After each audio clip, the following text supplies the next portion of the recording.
Hi, this is just a little video about how I see the god of the witches. And I see the god of the witches essentially as the god of the sabbat, which is, the witches' sabbat, which is an image which I think probably a lot of people are familiar with from woodcuts and other illustrations that have been published over the years. Now, a lot of people in neo-paganism are really at pains to make it known that they are not Satanists and that we don't worship Satan and such like. And I think this is understandable in terms of trying to rebut the accusations of various people about pagans doing awful things and being abusive and one thing and another. But apart from the fact that I think that those people should actually realize that that's not what Satanists do either, and that they really need to deal with their projections, uh, I think it's actually worth making the point that we do actually owe the devil a certain debt. And I think we owe that debt inasmuch as the devil as a folk image has acted as a repository for a lot of things which we actually find very valuable and which we have taken on ourselves. So I think the devil has acted as a folk repository for the mysterious and the magical and the wild, for the sexual and the liberating, and the sensual and the nocturnal.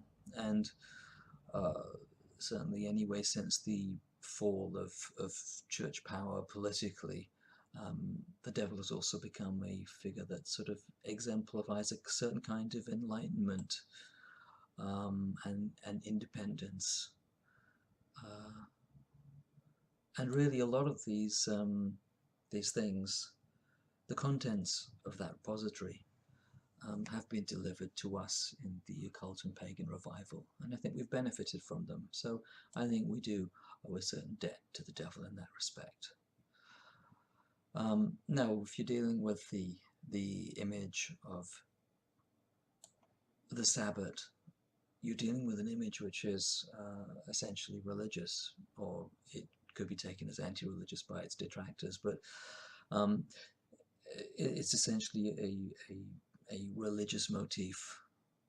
And so you need to look at how the idea of witchcraft as religion has come about. Um, I mean, there is from the witch hunts the idea of witchcraft as anti-religion, but in terms of a validated religion, I think the idea of witchcraft as such a positive religion has actually been launched into public imagination, probably by the likes of Margaret Murray and Charles Leyland in the 19th and 20th centuries. And I mean, Margaret Murray argued for the survival of pagan religion within Christian societies in the form of witchcraft.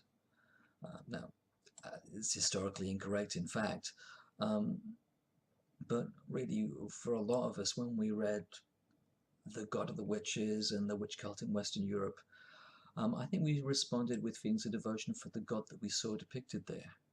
Um, Later neo-pagans might not appreciate just how central the god was to our sense of witchcraft in the mid-20th century.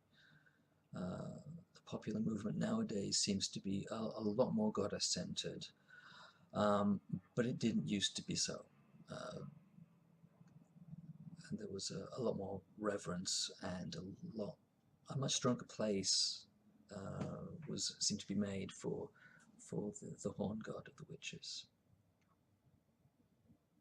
I think Murray herself probably derived a lot of her ideas from material which had come about during the witch hunt craze, and also from her interpretation of folklore and folk customs. I mean, in terms of the witch hunts themselves, I think they were an appalling episode in history, amongst many others, of course, that led to the torture and death of thousands of people. Um, Probably most of which if any, were actually witches themselves or pagan. I think there's no way of knowing if any were. In fact, it's quite likely that uh, the vast majority weren't. Now, the persecutors of these people in their projections seem to uh, turn this whole episode into a kind of sadomasochistic hallucination through the forced confessions that they obtain from these people, mainly women. And I think, um, in some senses, Margaret Murray, through what she did in her research and her writing of things and her interpretation of things, she seemed to take this and she kind of cleansed it and she naturalized it. And it always seemed to me as if she attempted to redeem the tragedy unconsciously and give these victims their own Lord, one that was earthy and noble and loving and older than Christ and crowned with horns. Really, it was very startling poetry to read back in the 1970s, but it was poetry, it wasn't history. But that's not necessarily what we understood at the time, you know, or what a lot of people understood. I think it's still in the process of being debunked for a lot of people. Um, Now, the image of the devil had changed over time. It had changed, I think, from a figure of horror to something that was nearer in form to the pagan god Pan, sometimes with an added tail, or retaining claws sometimes, or bat wings, things like that. Um, with the waning, but with waning church power, I think the devil took on more aspects of an anti-hero, an enlightenment figure, and the association with sex and sensuality were presented ambivalently but more positively. The wickedness became more ironic after a while. In the meantime, though, the devil carried a great deal of poetry and folk sentiment, I believe, and also no association with the supernatural and with magic, with forbidden and occult knowledge. The devil, in a sense, was carrying foreign cargo, and some of it was pagan. And I think to pretend that it wasn't carried by the devil is disingenuous of modern pagans, because I think that's how it actually was. So we get the residue of the gods of an older, conquered world, and remembrances mixed with denied desires and longings. And I feel that Margaret Murray was mistaken, but poetically she divined something in her misinterpretation. In a sense, a promise implied in the folk figure of the devil. Obviously, you can ask, and people have asked, who is the god of the witches? And I think modern pagans have tried to identify who the horn god was in a historically, as a historically worshipped deity. But wherever people have gone, it somehow fails to capture the magic and mystery of the original figure. Some have proclaimed that there simply was no horn god. And they've sort of basically just written off the whole thing. And Murray's thesis has receded, having failed his academia, and I think not really being fully considered as a countercultural process. But really, for a lot of us, the horned god, the god of the witches, was real and has been real to us. And I believe we will search and not find him in a historical figure, at least a pagan one, in the pure sense. Indeed, I think we lose him in the search, because he's just where we are not looking and where we found him all along. He's in character a benevolent devil, a great power, natural and supernatural both, a naked poetry, shadow and light, the promise and fear of our inner selves. He's a common man's God and an outcast's God, an untamed redeemer, and a story that could be different. Really, we've been looking through the bin of religious history and finding our own jewels, in a sense, because images and associations grow and break free from the intentions and the definitions of their authors when they enter the folk life of humanity. By folk life, I mean something living right now too, not something that has to be quaint and rural and old, but something that's actually alive in us and something which we can't actually control.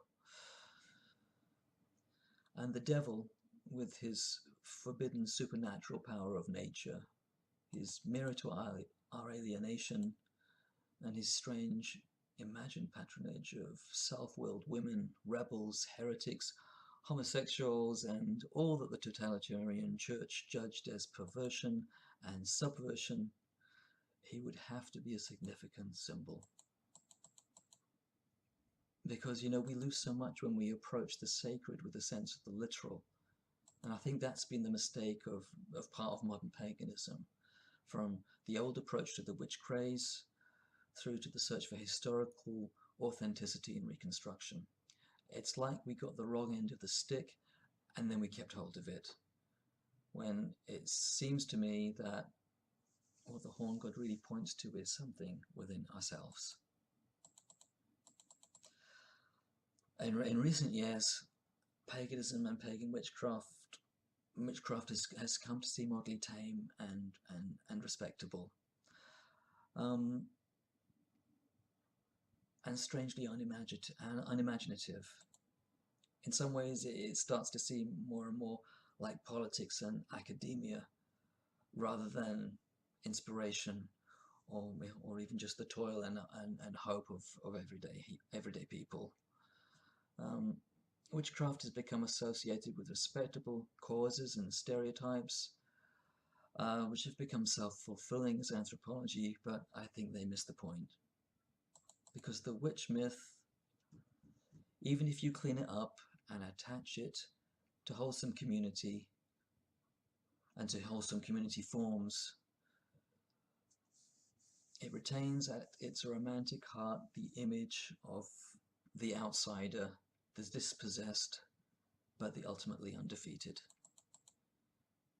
In witchcraft, there isn't anybody who is nobody. There isn't one truth, but a thick undergrowth of many-formed understandings. Witchcraft and the occult occupy a place of great potency for us because they are both popular and intimate, and carry the promise of a private revelation, in the same way as sexuality or the realization of gender does. I think that is why witchcraft had such a powerful appeal, and it still has such a powerful appeal. But I think it is best understood through poetry and art, and through that luminous faculty of imagination and desire, where we engage in a perennial, forbidden but necessary second nature. I think it's closer to art and science than religion, and closer to storytelling than history, because the literal is not enough. Whatever it is that flows from the occult and witchcraft, it flows to all indiscriminately, like the sea ebbs and flows. So it sings to each and every one.